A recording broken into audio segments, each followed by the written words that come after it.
Hello বন্ধুরা, আজ দুপুরে রান্না নিয়ে চলে এসেছি। আজকে রান্না হবে উচ্ছে আলু ভাজা, পাঁচমিশালি একটা তরকারি, আর মোরলা মাছ ভাপা, আর মৃগেল মাছের ঝোল, আর ডাল তো তার সঙ্গে থাকবে। আজকে মুসুর ডাল করব।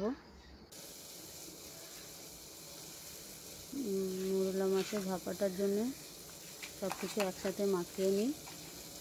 একটু নুন, হলুদ, লঙ্কা বাটা দিয়ে মাখিয়ে নেব।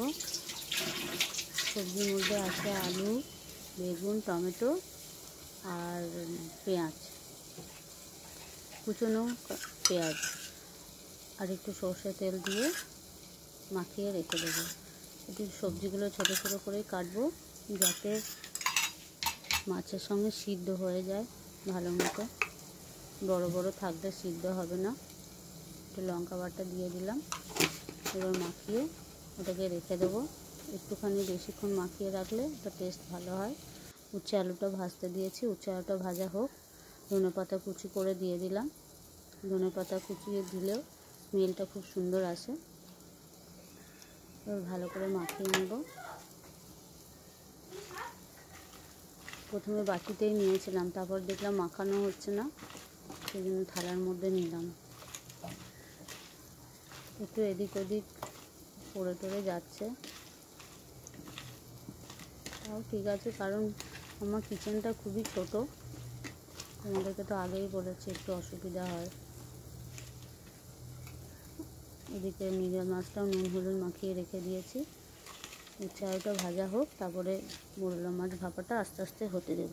একটু সময় লাগে, গ্যাস কমিয়ে দেওয়া হয় তো এই জন্য। উচ্ছে আলুটা মনে হয় ভাজা হয়ে গেছে। এবার মোরলা মাছটা দিয়ে দেবো। এদিকে ডালটাও সিদ্ধ হয়ে গেছে। তেলটা একটু কমই দেব, কারণ তেল মাখানোর সময় তেলটা দিয়েছি। তেজপাতা দিলাম, গ্যাসটা বাড়িয়ে। আমি তেজপাতাটা দিয়ে দিয়েছি, তাই জল ছিল, তেলটা থাকছে।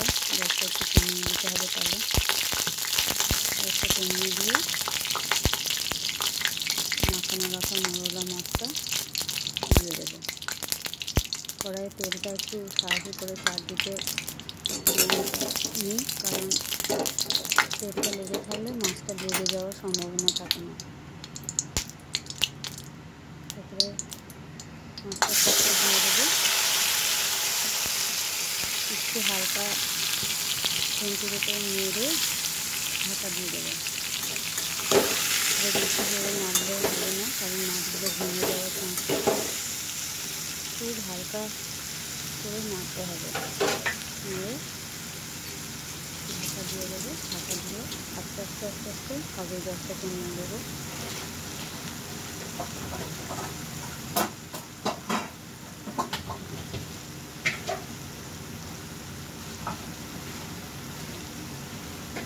একটু ঢাকা দিয়ে দিই।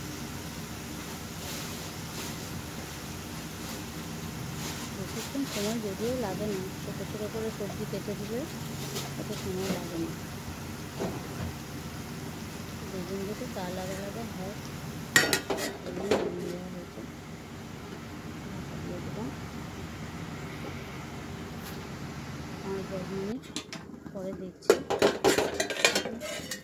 আর একটু হবে, একটু মাখা মাখা হবে। এখন একটু মশলার গন্ধটা আসছে না, মশলার গন্ধ বলতে হলুদের গন্ধটা আসছে এখন।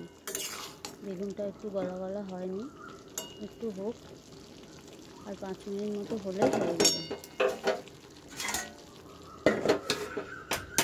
একটু ঢাকা দিয়ে দিলাম। মেয়ের এখন স্কুল নেই, তাই শুধু আমাকে জ্বালাচ্ছে, এটা করবো ওটা করবো। স্কুল থাকলেই ভালো, ঘরটা আমার চলতে হবে। একটু নেড়ে চেড়ে নিলাম, দেখছি জলটা শুকিয়ে যায়।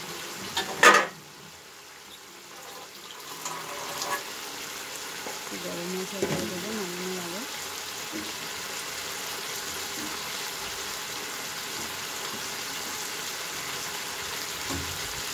হয়ে গেছে।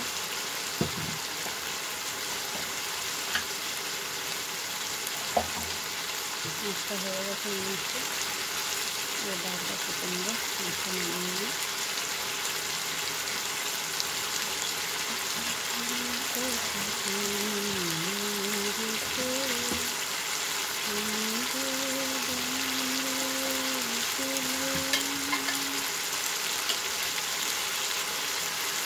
তারপর একটু 3-4টে দানা চিনি দিয়ে দেবেন, টেস্টটা যাতে ব্যালেন্স হয়। একটু হালকা করে নিয়ে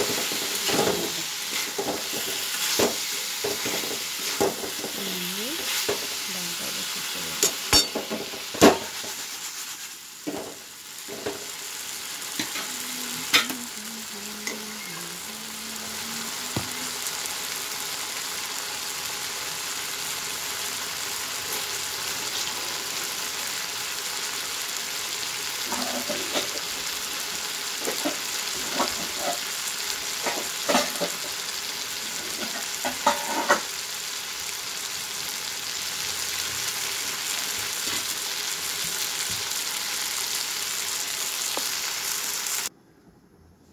ডালটা চুপো,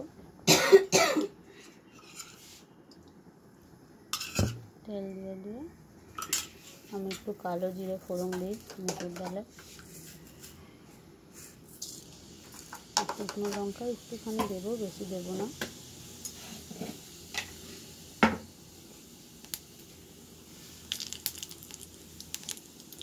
আর একটু টমেটো কুচি আর একটু পেঁয়াজ কুচি দেবো।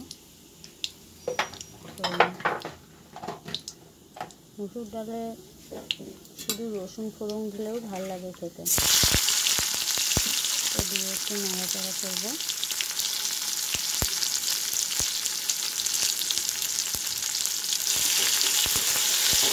নুন হলুদ দেবো, কারণ হলুদ দিয়ে আমি সিদ্ধ করিনি, একটু নুন দিয়েছি আগে একটুখানি। নুন একটু না দিলে প্রেসার কুকারে চারিদিকে ছড়িয়ে যায় ডাল সিদ্ধ, সেই জন্য জাস্ট একটুখানি নুন দিয়েছি। এবারে নুন হলুদ দিয়ে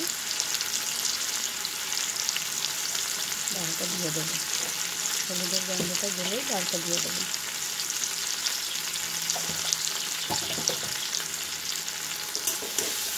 কাঁচা লঙ্কা খেয়ে দেওয়া যায়, কিন্তু কাঁচা লঙ্কার ঝাল যদি হয়ে যায় তাহলে আমি খেতে পারবো না, সেই জন্য কাঁচা লঙ্কা দিলাম না।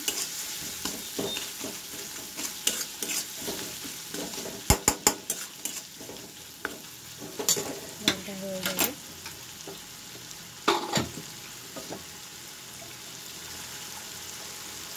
এইবারে ডালটা মুসুর ডালটা একটু মোটা মোটা দানা রান্না হয়েছে, ছোটো দানা রানলে একটু ভালো লাগে বেশি।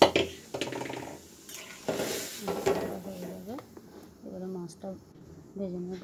মাছটা ভাজা হয়ে গেছে, মাছের ঝোলটা করে নিই। মাছের ঝোলটা করতে একটু পেঁয়াজ আর টমেটো একটুখানি গ্রেট করে নিয়েছি। মাছের ঝোলে কালো জিরেই ব্যবহার করি, খুব সুন্দর গন্ধ আছে। মাছ ভাজার সময় নুন হলুদ মাখিয়েই ভেজেছি, কিন্তু তাও একটু নুন হলুদ এখানে দিতে হবে, বেশি দিন না, আর বেশি ঝোল হবে না তো, সেই জন্য।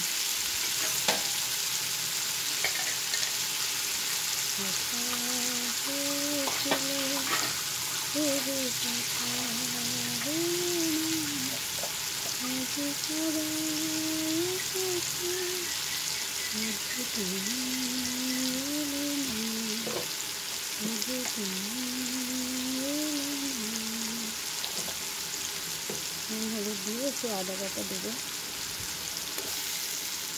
কাঁচা লঙ্কা বাটা দেবো। আমি কাঁচা লঙ্কাটাই বেশি ব্যবহার করি, বাচ্চারা খায় বলে। ঝোলটা ফুটে উঠেছে, মাছগুলো দিয়ে কাসুরি মেথি দিয়ে দেবো একটু। চিংড়ি মাছের ঝোল খুব ভালো লাগে।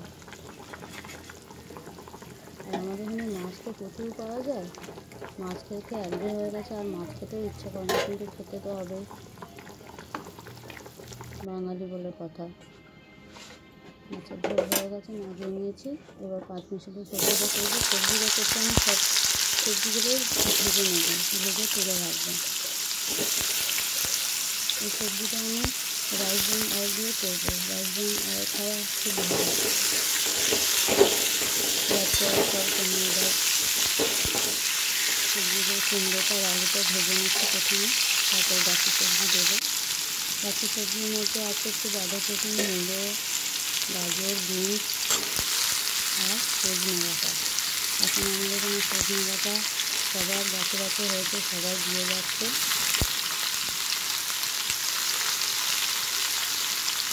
এরকম নাড়ানাড়ি করতে হবে, ভাজা হোক। ভাজা হয়ে গেলে এদিকে আমি মশলাটা রেডি করে নেব। এই তরকারিটাতেও বেশি জল লাগবে না, ঢাকা দিয়ে দিয়েই করবো। বেশি জল দিলে সব জিনিসে একটু জলসাটা হয়ে যায়। একটু টমেটো দেবো, একটা ছোট্ট টমেটো একটু দিয়ে দেবো, যাতে একটু একটার মতো হয়। মশলাটা আমি রেডি করেছি। মশলার মধ্যে দিয়েছি একটু জলে ভিজিয়ে রেখে দিয়েছি লঙ্কা বাটা, আদা বাটা, জিরে গুঁড়ো আর গুড়। তেল দিয়ে দেবো, তেল দিয়ে মশলাটা যেটা রেডি করেছি ওটা দিয়ে দেবো। ওটা ভালো করে কষিয়ে নিয়ে তারপরে আবার মশলাটা কষানো হয়ে গেলে সবজিটা দিয়ে দেবো। সবজিটা দিয়ে আবার ওর সাথে কষিয়ে নেব, কষিয়ে ঢাকা দিয়ে দেবো। শুকনো লঙ্কা ফোড়ন দিলাম, তেজপাতা দেবো আর একটু গোটা জিরে দিয়ে দেবো। এটাতে বড়ি দিলেও ভালো লাগে তরকারিটায়, আর রাঙা আলু দিলে আরও সুন্দর একটু মিষ্টি মিষ্টি লাগে। মশলাটা গুলেই রেখেছি অনেকক্ষণ আগে। মশলা গুলে রাখলে একটু ভালো, ভিজলে একটু ভালো হয়। হয়ে গেছে, মশলাটা দিয়ে দিই।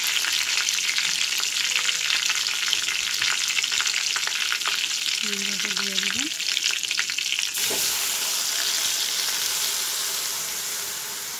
মশলাটা একটু গন্ধ চলে গেলে ভেজে রাখা সবজিগুলো দিয়ে দেবো। জল খুব একটা সাথে লাগবে না, আগেই বলেছি।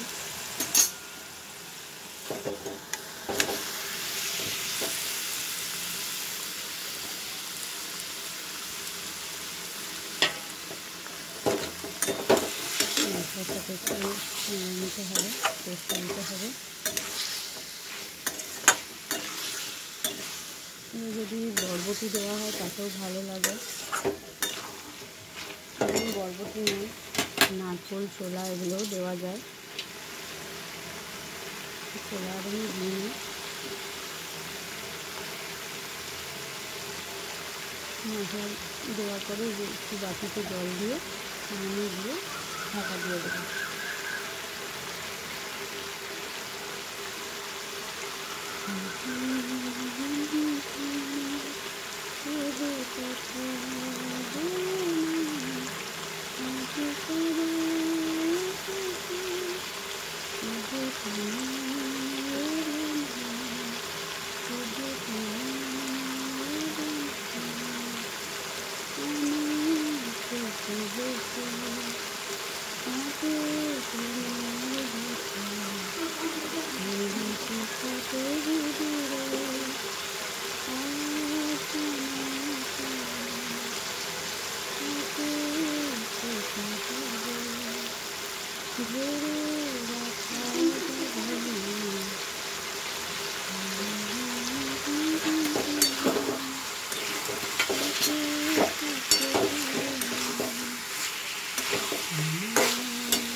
তরকারিটা লাস্টে করছি। সব কিছু হয়ে গেছে। উচ্ছে আলু ভাজা, মাছের ঝোল, মোরলা মাছ ভাপা, ডাল, ভাত। তরকারিটা বানানো হয়ে গেছে। গরম মশলা দিয়ে নামিয়ে নেব। বন্ধুরা, আমার রান্নাগুলো যদি ভালো লেগে থাকে লাইক, শেয়ার, কমেন্ট করে দিও প্লিজ। আর তোমরা ভালো থাকবে। ওকে, বাই, থ্যাংক ইউ।